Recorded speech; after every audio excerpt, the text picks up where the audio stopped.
Yan, malapit nang umalis tong ating first trip na pa-Mindoro. Ayan po ang Mindoro po na yun, ha, Oriental, Calapan, Roxas, Mindoro hanggang Bulalakaw.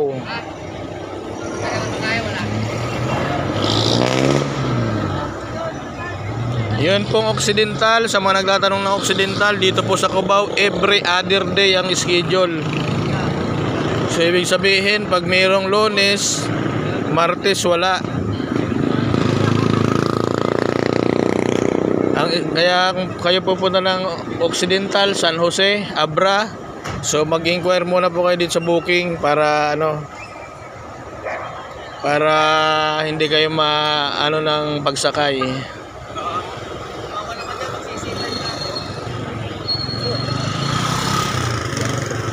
So ayan, ang first trip natin na pa Iloilo hanggang Tagbak, paalis na rin.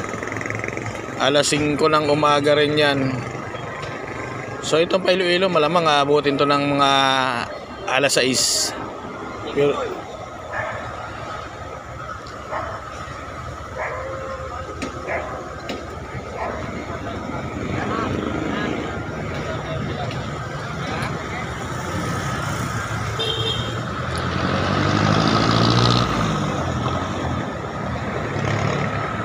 ayan, Iloilo. Ito pa nga pala mga schedule dito, ha, mga ruta. Ang first trip, Iloilo, Central Line, via Kalibo, Pasig hanggang Iloilo. Ang sumunod naman po niyan, ang second trip ay Antique. Yung via Antique. Ayan yung mga dumadaan ng Kulasi, San Jose, Aninii, San Joaquin, Miagao, Tigbawan hanggang Leon, Iloilo, San Miguel. Ayan, diretso pa rin yan ng Dungon, Iloilo, Haro. Sumunod naman yan ay pangatlo ay ang Sara Central. So yun pong diretso ng Sara. So ang daan naman nun ay Kalibo, Pasig, Pututan, Barotac Nuevo, Barotac Viejo, Banate, Ahoy, tapos Sara hanggang Sara. Sumunod naman dun ay Estancia. Yun naman pong Estancia ay Roxas Estancia, Capiz. Ang dinadaanan naman ay Kalibo, yang Sapian Capiz, Roxas Capiz, Pontevedra, Bailan, Pilar, Lutod-Lutod, Balasan, tapos Estancia. Dumidiretso pa rin ng Sara, doon gumagarahe. Kaya yung Estancia natin, diretso pa rin ng Sara, Iloilo hanggang Concepcion. Yan, kung may mga pa-Concepcion dyan, Iloilo, dumidiretso yan dyan, yung Sara Central. Estancia, yung Estancia. Yung biyaheng Estancia, Sara. At ang panglas ay yung biyaheng Kalinog, Tapas, Kalinog. Ang dinadaanan naman nun ay Kalibo, Mambusaw, Aklan, Kalibo, Aklan, Altabas, tapos Mambusaw, tapos Hamindan, Tapas. Tapos ang Tapas, Kalinog, Lambunaw, yan, Kabatuan, tapos Iloilo na. Yun naman po ang mga ruta. Ang pamasahe po dyan, 2,600 mula dito sa Cubao hanggang Iloilo.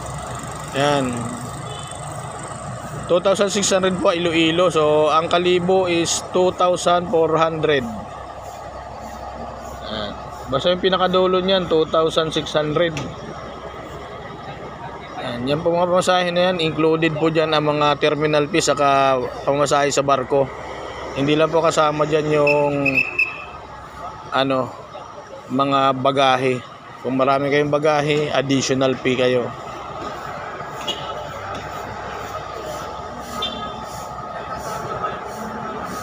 Yan, ito naman pong Mindoro. Ang kasunod nito ay alas 7. Oriental pa rin.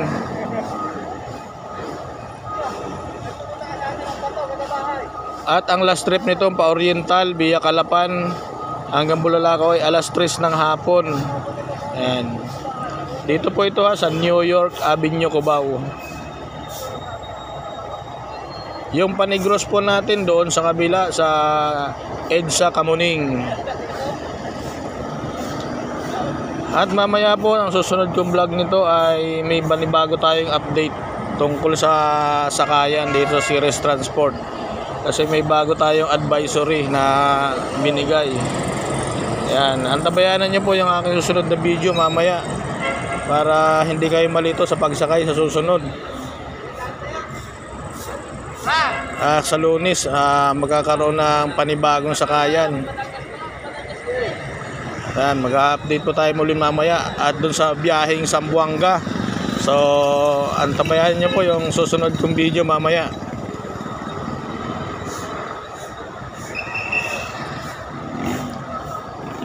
So ayan, lalarga na to ang ating first trip.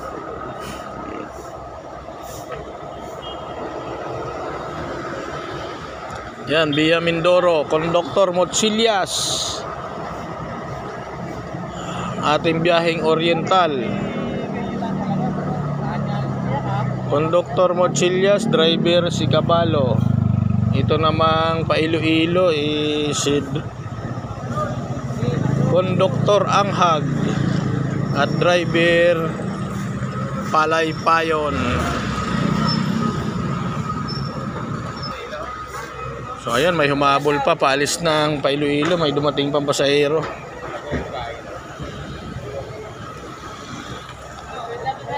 Ayan, Iloilo yan.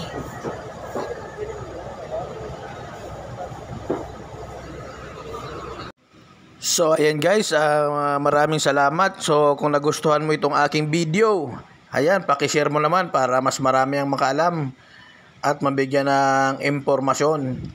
So ayan, maraming salamat and shout out sa aking mga followers dyan. Thank you very much sa patuloy niyong pag-support sa aking munting channel. At especially kay RC Bass Photograph, Mr. Rosiana Christopher, shout out dyan. Yan ang lagi nating supporter, lagi nakashare sa ating mga video. At kay Papa Conan, supportan po natin ang kanyang channel, si Conan Saksak Sinagol Bisakol.